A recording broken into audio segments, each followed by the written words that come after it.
میرا نام پاری نوید آصف ہے اور ہم آج خدا یسوع مسیح کے 7 صلیبی کلمات میں سے دوسرے کلمے پر ہم تھوڑی دیر کے لیے غور کریں گے۔ ہم خداوند کے زندہ پاک کلام میں سے لوکا طبیب کی معرفت لکھی گئی انجیل اور اس کا 23واں باب اور اس کی 39ویں آیت سے لے کر 43ویں آیت تک ہم خدا کے کلام کی تلاوت کریں گے۔ کلام خدا میں اس طرح سے لکھا ہے، پھر جو بدکار صلیب پر لٹکائے گئے تھے ان میں سے ایک اسے یوں طعنہ دینے لگا کہ کیا تو مسیح نہیں؟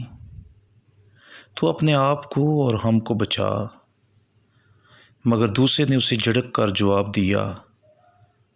کہ کیا تو خدا سے بھی نہیں ڈرتا؟ حالانکہ اسی سزا میں گرفتار ہے، اور ہماری سزا تو واجبی ہے کیونکہ اپنے کاموں کا بدلہ پا رہے ہیں، لیکن اس نے کوئی بیجا کام نہیں کیا۔ پھر اس نے کہا، اے یسوع، جب تو اپنی بادشاہی میں آئے تو مجھے یاد کرنا۔ اس نے اس سے کہا، میں تجھ سے سچ کہتا ہوں کہ آج ہی تو میرے ساتھ فردوس میں ہوگا۔ خداوند کے پاک کلام کے پڑھے اور سن جانے کے وسیلہ سے ہم سب برکت پائیں۔ خداوند یسوع مسیح نے پہلا کلمہ صلیب پر کہا، اے باپ، ان کو معاف کر کیونکہ یہ نہیں جانتے کہ کیا کرتے ہیں۔ خداوند یسوع مسیح تقریباً 13 سے 14 گھنٹوں کے دکھ اور تکلیف میں سے گزر رہے تھے، اور دکھوں کی یہ حالت تھی کہ دکھ ہر لمحہ بڑھ رہے تھے، لیکن آسمانی باپ سے دکھ دینے والوں کے لیے دعا کرتے ہیں کہ اے باپ، ان کو معاف کر کیونکہ یہ نہیں جانتے کہ کیا کرتے ہیں۔ خدا یسوع مسیح کے ساتھ صلیب پر 2 ڈاکو لٹک رہے تھے۔ لوکا طبیب ان ڈاکوؤں کے لیے بدکار کا لفظ استعمال کرتا ہے، اور ان دونوں پر بھی قتل کا حکم تھا۔ ان میں سے ایک ڈاکو لوگوں کے ساتھ مل کر خداوند یسوع مسیح کا مذاق اڑا رہا تھا کہ خود بھی بچ اور ہمیں بھی بچا، لیکن دوسرا ڈاکو اپنی طیب دلی کا مظاہرہ کرتا ہے اور خداوند یسوع مسیح سے کہتا ہے، جب تو اپنی بادشاہی میں آئے تو مجھے یاد کرنا۔ ہو سکتا ہے کہ جب خداوند یسوع مسیح نے صلیب پر معافی کا کلمہ بلند کیا کہ اے باپ، ان کو معاف کر، یہ نہیں جانتے کہ کیا کرتے ہیں، تو اس کی زندگی میں تبدیلی آئی کہ یہ کیسا شخص ہے کہ اپنے دکھ دینے والوں کے لیے معافی کی درخواست کر رہا ہے، اپنے دکھ دینے والوں کو معاف کر رہا ہے۔ تو ڈاکو خداوند کے حضور میں یہ کہتا ہے کہ جب تو اپنی بادشاہی میں آئے تو مجھے یاد کرنا۔ خداوند یسوع مسیح اسے کہتے ہیں کہ آج ہی تو میرے ساتھ فردوس میں ہوگا۔ شریعت انسان کو گناہ گار ٹھہراتی ہے، جبکہ مسیحیت گناہ سے معافی پر زور دیتی ہے، اور خداوند یسوع مسیح طبیب اعظم ہے جو گناہ کے مریضوں کو شفا دینے کے لیے اس دنیا میں آیا۔ خداوند یسوع مسیح اس دنیا میں گناہ گاروں کے ساتھ میل ملاپ رکھتا تھا، اس وجہ سے لوگ اس پر اعتراض کرتے کہ یہ گناہ گاروں کے ساتھ کھاتا ہے، لیکن یسوع مسیح اپنے کردار اور رویے کا دفاع ان الفاظ میں کرتے ہیں جو مرکز کی انجیل کے 2 باب کی 17ویں آیت میں لکھا ہے کہ تندرستوں کو طبیب کی ضرورت نہیں بلکہ بیماروں کو، میں راست بازوں کو نہیں بلکہ گناہ گاروں کو بلانے آیا ہوں۔ پہلا کلمہ کی دلیل جو ہے وہ دوسرے کلمے میں پائی جاتی ہے۔ پہلا کلمہ جو معافی کا کلمہ ہے کہ معافی کا اعلان تو سب کے لیے خداوند نے کیا، لیکن معافی ان کے لیے ہے جو یسوع مسیح کو قبول کرتے ہیں۔ صلیب پر لٹکے ہوئے ڈاکو نے اپنے گناہ گار ہونے کا اقرار کیا کہ ہم تو اپنے کیے کی سزا پا رہے ہیں، اور پھر یسوع مسیح پر نگاہ کر کے کہا کہ جب تو اپنی بادشاہی میں آئے تو مجھے یاد کرنا۔ وہ نہ صرف نگاہ کرتا ہے بلکہ یسوع المسیح کو قبول کرتا ہے، اس کی بادشاہی کا اقرار کرتا ہے، اور خداوند یسوع المسیح بھی ڈاکو کی تائب دلی اور زندگی کے بدلاؤ کو دیکھتے ہوئے اس پر کرم کی نگاہ کرتے ہیں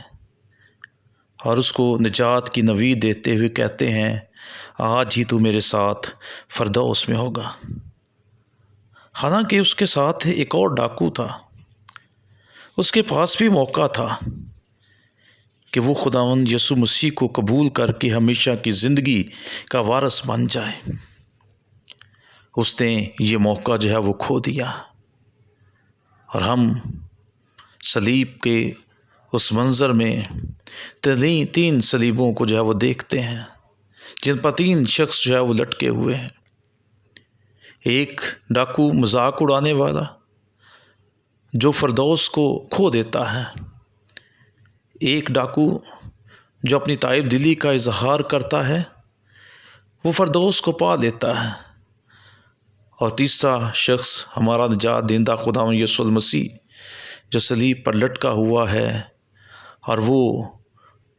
ڈاکو کو فردوس میں داخلے کی نوید جو ہے وہ دیتا ہے کہ آج ہی تو میرے ساتھ فردوس میں ہوگا۔ دوسرا کلمہ تائب دل ڈاکو کو اپنے گناہ کا اقرار کرنے کے بارے میں بتاتا ہے کہ خداوند یسوع مسیح کے ساتھ لٹکے ہوئے ڈاکوؤں میں سے ایک تو تانا مارتا ہے،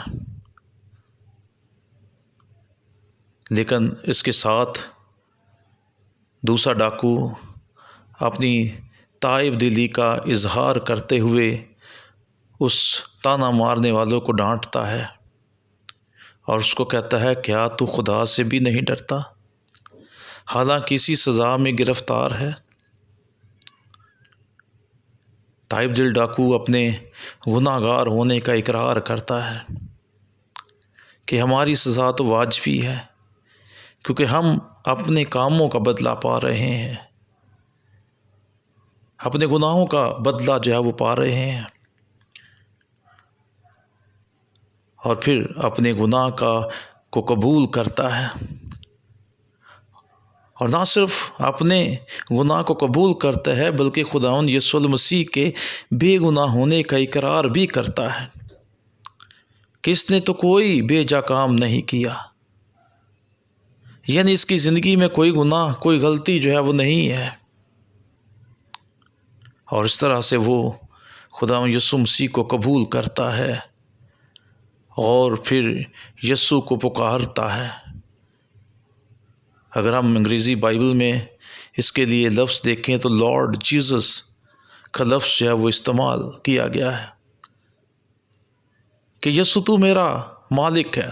تو میرا خدا ہے، تو میرا خداوند ہے۔ اس کلمے میں ہم تائب دل ڈاکو جو خداوند یسوع مسیح کو قبول کرتا ہے اور اس سے فریاد کرتا ہے، اس کے آگے درخواست کرتا ہے کہ جب تو اپنی بادشاہی میں آئے تو مجھے یاد کرنا، کیونکہ اس کو خداوند یسوع المسیح کی بے گناہی اور پھر اس کو مالک کہنے سے یہ بات ہم پر ظاہر ہوتی ہے کہ وہ یسوع کو بادشاہ مانتے ہوئے اس کی بادشاہت جو آنے والی ہے اس کو مانتے ہوئے وہ خداوند کے حضور میں فریاد کرتا ہے کہ تو مجھے یاد کرنا، اور تائب دل ڈاکو اس بات کا بھی اقرار کرتا ہے کہ ہمیشہ کی زندگی یسوع المسیح کے وسیلہ سے ہے، یسوع مسیح کے بغیر ہمیشہ کی زندگی میں کوئی داخل نہیں ہو سکتا، اور خداوند یسوع المسیح بھی اس کی اس التجا کو دیکھتے ہوئے اس کے دل پر نگاہ کرتے ہوئے اپنی زبان مبارک سے یہ الفاظ کہتے ہیں کہ آج ہی تو میرے ساتھ فردوس میں ہوگا۔ میرے زو، یہ کلمہ ہمارے سامنے چند ایک سوال جو ہے وہ رکھتا ہے کہ کیا ہم اس تائب دل ڈاکو کی طرح ہیں جو یسوع مسیح کو اپنا خداوند مانتے ہیں، یا پھر ہم کیا اس ڈاکو کی طرح ہیں جو شاید دنیا کے لوگوں کے ساتھ مل کر خدا کا مذاق جو وہ اڑا رہے ہیں؟ اگر تو ہم دنیا کے لوگوں کے ساتھ مل کر خداوند کا، اپنے مسیحا کا آج بھی مذاق اڑا رہے ہیں تو ہم ہمیشہ کی زندگی کو ہم کھو دیں گے جیسے اس ڈاکو نے کھو دی۔ لیکن اگر ہم تائب دلی کے ساتھ خداوند کی طرف رخ کرتے ہیں، خداوند پر نگاہ کرتے ہیں، تو ہم ہمیشہ کی زندگی کے وارث بن سکتے ہیں۔ ہمیں بھی خداوند فردوس میں جگہ جو ہے وہ عنایت فرمائے گا۔ خداوند آپ سبوں کو برکت دے۔